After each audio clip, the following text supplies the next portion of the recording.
आज का वर्ल्ड लगभग पूरी तरह से सोशल मीडिया प्लेटफॉर्म पर निर्भर कर रहा है।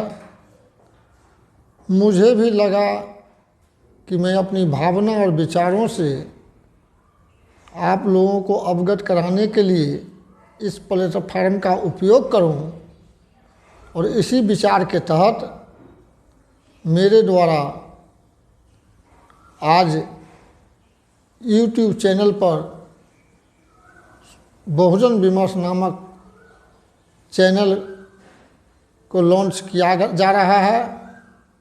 इस अवसर पर आप तमाम दर्शकों का हार्दिक स्वागत और अभिनंदन करता हूँ।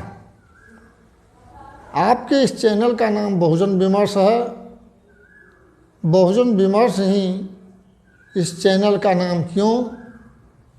तो बहुजन शब्द आज के समय में थोड़ा भ्रामक हो गया है। बहुजन का अर्थ SC, ST, OBC और रिलीजियस माइनॉरिटी को मिलाकर ही माना जाता है, जबकि सबसे पहले बहुजन शब्द का इस्तेमाल तथागत बुद्ध के द्वारा किया गया था। उसने कहा था, बहुजन हिताय बहुजन सुखाय लोकानुकंपाय अत्थाय हिताय देव मनुष्याणाम देशेष भिक्खवे धम्मम आदि कल्याणम मध्य कल्याणम पर्योसान कल्याणम।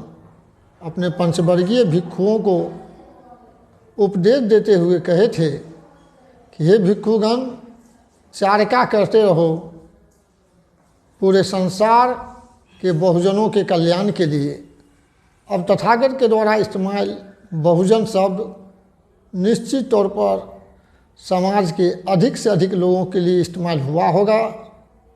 और जैसा कि हम समझते हैं कि सत्ता और शासन के यंत्र से शोषण के शिकार समाज अथवा जन्म और जाति के दंश को झेलते हुए विषमता का अपमान झेल रहे समाज सारे के सारे बहुजन समाज की परिधि में उस समय आते थे।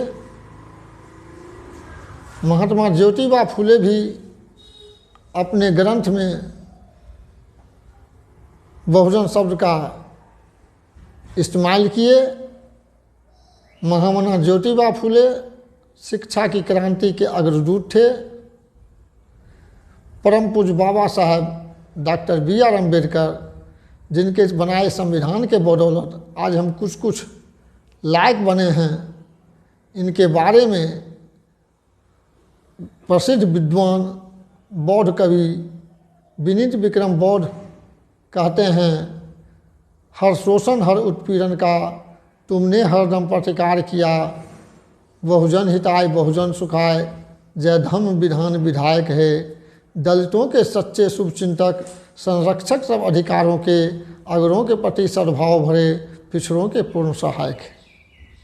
तो यहाँ पर भी बहुजन शब्द समाज के सभी वर्गों के लिए इस्तेमाल होता हुआ हमें दिखाई दे रहा है।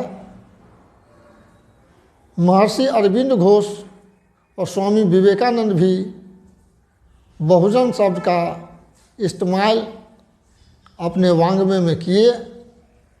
उनके द्वारा प्रयुक्त बहुजन भी संकुचित अर्थ में नहीं समझा जाना चाहिए। हाँ, यह बात जरूर है कि बहुजन नायक, बहुजन के मसीहा, युग निर्माता मानवर कांशीराम साहब जिस समय राजनीतिक और सामाजिक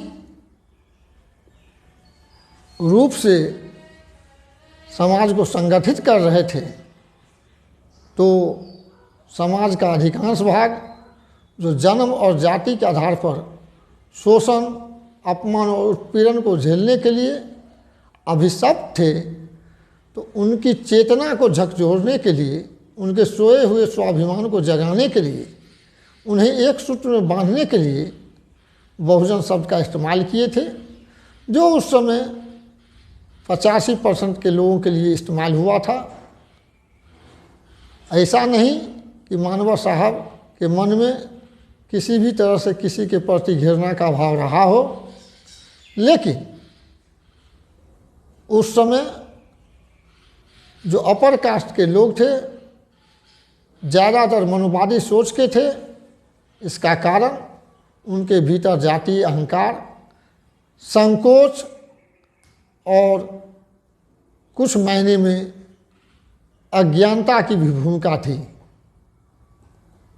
लेकिन मानवर कांशीराम साहब घबराए नहीं, अनवरत लगातार संघर्ष करते रहे, समाज को तैयार करते रहे। तो समाज के निचले पैदान पर रहने वाले, जन्म और जाति के आधार पर शोषित समाज जब जग गया, लायक बन गया, सत्ता की ओर बढ़ गया और उत्तर प्रदेश जैसे आबादी के हिसाब से बड़े प्रदेश, सबसे बड़े प्रदेश में जब सत्ता की बागडोर संभालने का मौका मिला, तो जब सरकार बनती है तो वह किसी खास जाति, किसी खास समूह, किसी खास समाज के कल्याण के लिए काम नहीं करती। सरकार तो पूरे समाज के लिए, पूरे राज्य के लिए, और केंद्र की सरकार तो पूरे देश के लिए होती है। ऐसे में पार्टी सुप्रीमो जो अभी सुप्रीमो हैं, उस समय मानवर कांशीराम साहब राष्ट्रीय अध्यक्ष के संरक्षण में, देख रेख में, मुख्यमंत्री के तौर पर उनका जो भी काम था सभी लोगों के कल्याण के लिए था, सभी लोगों की बेहतरी के लिए था। तो उस समय एक भ्रम की स्थिति उत्पन्न हो गई। बहुजन शब्द का लोग जो अर्थ समझते थे 85% के संदर्भ में ही समझते थे। तो यह एहसास दिलाने के लिए आवश्यक हो गया कि बहुजन शब्द का सिनोनिमस शब्द सर्वजन समाज को गढ़ा गया और बहुजन शब्द के जगह पर सर्वजन समाज का इस्तेमाल होने लगा। लेकिन बहुजन और सर्वजन सिनोनिमस शब्द है, दोनों समानार्थी है।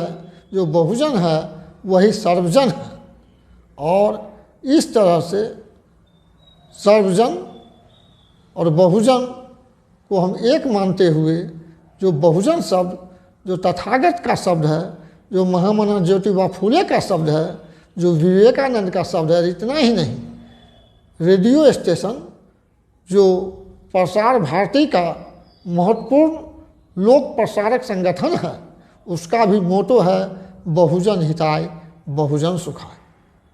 क्या रेडियो स्टेशन से प्रसारित होने वाला जो भी कार्यक्रम है 85% के लोगों के लिए ही है? क्या उससे 85% के लोगों का ही हित होता है? उससे तो पूरे समाज का हित होता है। उसी तरह से हमारी जो भी नीति हो, हमारा जो भी सिद्धांत हो, वो जो भी काम हो, वह पूरे समाज के लिए हो, पूरी मानवता के लिए हो। और इसी सोच के तहत हमने इस चैनल में बहुजन शब्द का इस्तेमाल किया है इसके नाम में। और विमर्श, विमर्श का मतलब है तर्क करो, सही बात को मानो, सम्यक दृष्टिकोण रखो, डिबेट करो, लॉजिकल बात को अपनाओ। तो इस तरह से बहुजन विमर्श इस चैनल का नाम हुआ। और आज 3 जून 2024 है। 3 जून 95 को आज ही के दिन बहुजन की सत्ता सही मायने में कायम हुई थी। बहुजनों की सत्ता का मतलब आम लोगों की सत्ता, आम आवाम की सत्ता, जिसके माध्यम से आम लोगों का कल्याण हो। कल 4 जून को अभी संपन्न 7 चरण में संपन्न लोकसभा चुनाव का परिणाम भी आने वाला है।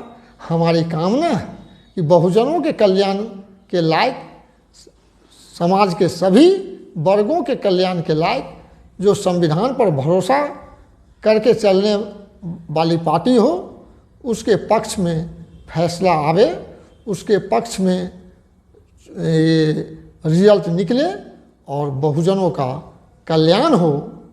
इसी के साथ मैं अपना परिचय दे देता हूँ।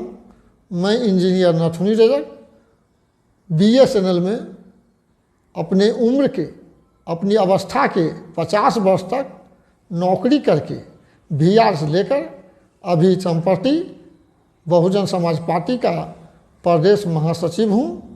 और बहुजन समाज की जो पार्टी है पूरे समाज के हित के लिए संकल्पित है, प्रतिबद्ध है, कमिटेड है। तो इसी तरह का ज़्यादा से ज़्यादा प्रभावी वीडियो लेकर के पुनः हम हाजिर होंगे। तब तक के लिए नमो बुद्धाय, जय भीम, सत श्री अकाल, नमस्कार, जय जोहार, गुड बाय।